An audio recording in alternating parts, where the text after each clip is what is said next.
anyone involved in these discussions of feminism and sex and porn and prostitution and stuff has heard of or is familiar with the work of Catherine MacKinnon. She's called a great feminist legal mind and author, debater, public speaker, but someone we're not so familiar with and probably never heard of is her father, George MacKinnon. I've only heard of him because I was wondering what the hell is wrong with Catherine MacKinnon. You know, what was in the water where she grew up? So I went and read up a little bit, and he is a fascinating guy. He was a lawyer and politician and a judge for the last 25 years of his life, and I'll tell you a little bit more about his past later, but first I'll tell you why I'm talking about him today. Well, he happened to pop up being quoted in a book I was looking through on Google Books. The book was The Lavender Scare, The Cold War Persecution of Gays and Lesbians in the Federal Government by David K. Johnson. It's really interesting. Basically, it's the story of the Lavender Scare that went along with the Red Scare, because it wasn't just commies they were after, it was queers too. And don't you know, they got thousands more queers than they got commies, and the Lavender Scare stuff lasted until, I think, the mid-70s, with the Red Scare being, by that time, considered history. And of course, we've all heard of the Red Scare, but the Lavender Scare, not so much. Anyway, this guy wrote an awesome book, and I'm looking through it, and what do you know, right there on page 57 in chapter 2, I find myself reading the name George MacKinnon. And I wasn't really surprised that he was in the book. I mean, he was a politician at the time, but I was really surprised by the quote that I found. And just the barest bit of context first. The Lavender Scare started off as what's referred to as a sex crime panic, and a bunch of states were wanting to pass laws against sex perversion and homosexuality, and they were using the term sex psychopath law in the bit I'm about to read. And I guess, well, here we go.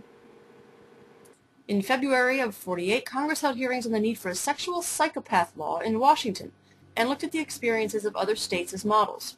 Freshman Congressman George MacKinnon, Republican from Minnesota, introduced correspondence from a Minnesota judge explaining how such a law helped local officials deal with a, quote, type of screwball who has no moral standards, end quote, but could not be prosecuted under existing criminal laws and could not be ruled insane.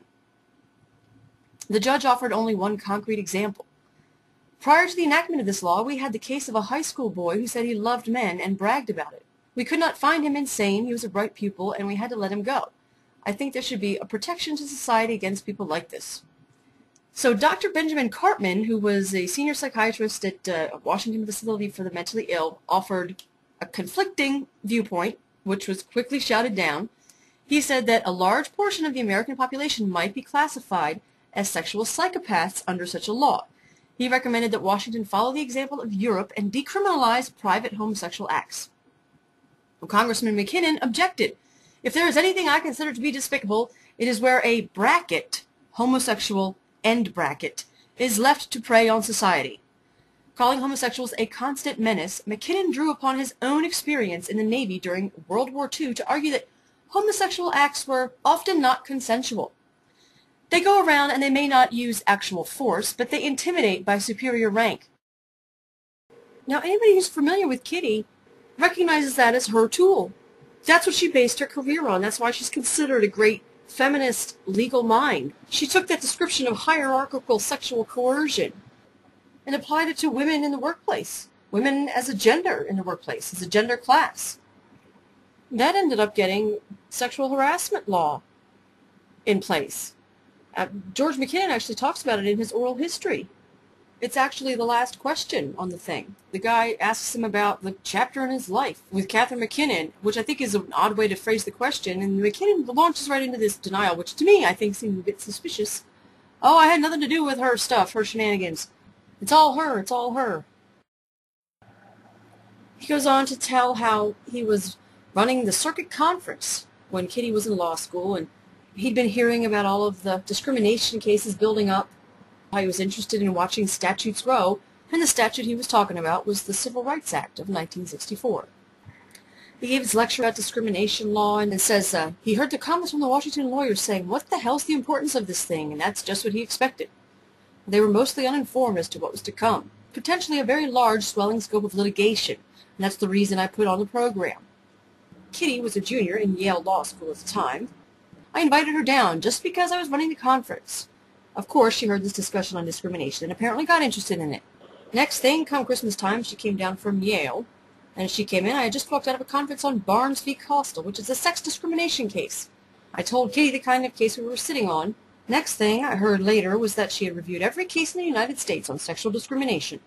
Every case in America held that sex discrimination was not gender-based. I didn't know what her work involved, but she had concluded that sex discrimination was gender-based, against every court in the country. And that was the work that culminated in the writing of Sexual Harassment of Working Women, published by Yale Press and then accepted worldwide. And Judge McKinnon actually continues and mentions the pornography stuff. Recently, she's been taking the world on pornography and making progress slowly. Canadian Supreme Court recently held that pornography harms women, which is the guts of the attack. I'm sure he'd say he had nothing at all to do with that either, but, if you look in the finding aids from the Minnesota Historical Society, there's actually a little note there. It says that he wrote her a letter giving some advice on the wording for the anti-pornography ordinances that she was working on back in '88.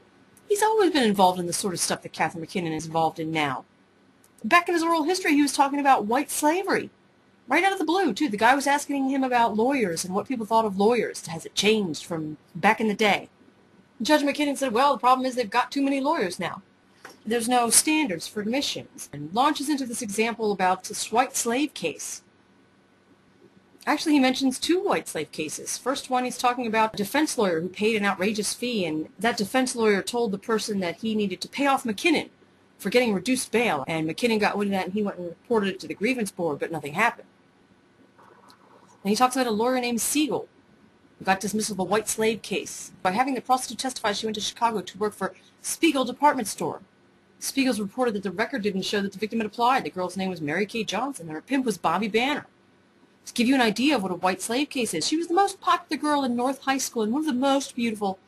Graduation night, along with several other people in the crowd, they went to a black and tan place and were dancing.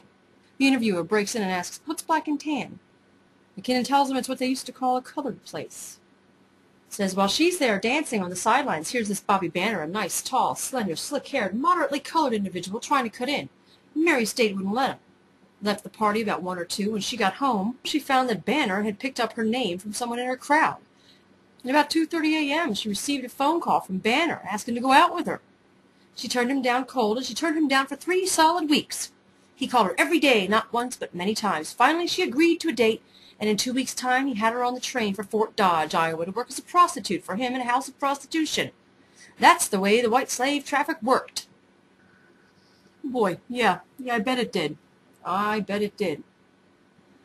This guy's got lots of stories. Lots and lots of stories. He talks about how he ended up as one of the 3 people on the drafting committee for the Taft-Hartley bill, along with Nixon and a guy named Charles Kirsten. The foreword from Labor's Struggles from 1945 to 1950 says, in June of '47, Congress passed the Taft-Hartley Act over the veto of President Truman. It consisted of a series of prohibitions against specified unfair labor practices, in which employers attempted to prevent their workers from unionizing or tried to control unions. But it changed the thrust of the act by also outlawing such important union practices as closed shops, strikes in violation of contracts, mass picketing, secondary boycotts, and other actions of solidarity. It also banned union contributions to political candidates, forbade employees of the government from striking, permitted states to outlaw union security agreements, and authorized the president to seek a court injunction forbidding for 80 days any strikes that might affect national health or safety. Its most dramatic innovation was the requirement that no union could appeal to the protections of the law or the services of the NLRB unless its elected officers all signed affidavits stating that they were not members of the Communist Party. Back in the day when that bill was proposed and the unions were fighting against it, they called it the Slave Labor Bill. And people still talk about it today. In fact, I found a handful of articles specifically comparing Obama's situation right now with Truman's situation in 1947. This guy Blankley, he's a conservative. There was an article in Slate recently, Give him Hellberry, making the comparison. Both of these articles and several of the other ones I found, they specifically mentioned the Taft-Hartley Act and how it was an evil Republican union-weakening bill. Truman vetoed it, and then the evil Republicans voted it in over his veto, which is not exactly true. That's a misrepresentation of history.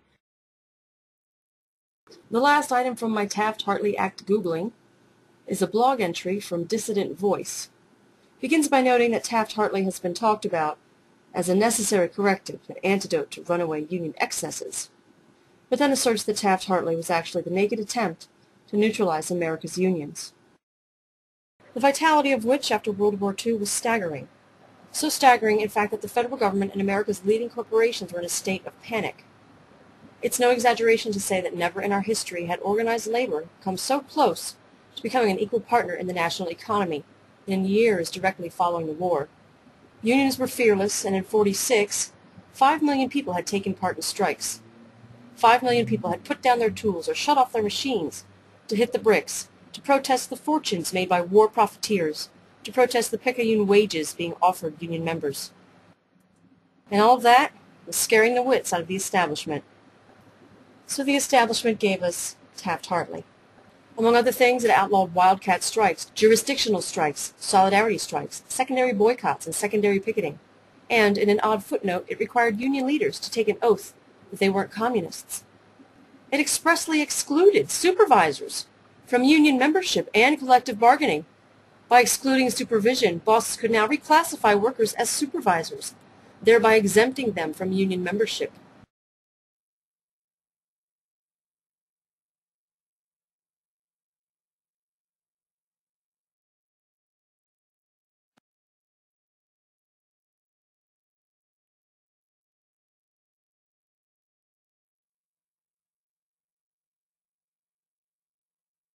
Taft-Hartley became law of the land, despite the veto from liberal President Harry Truman. Congressional Democrats assured its passage.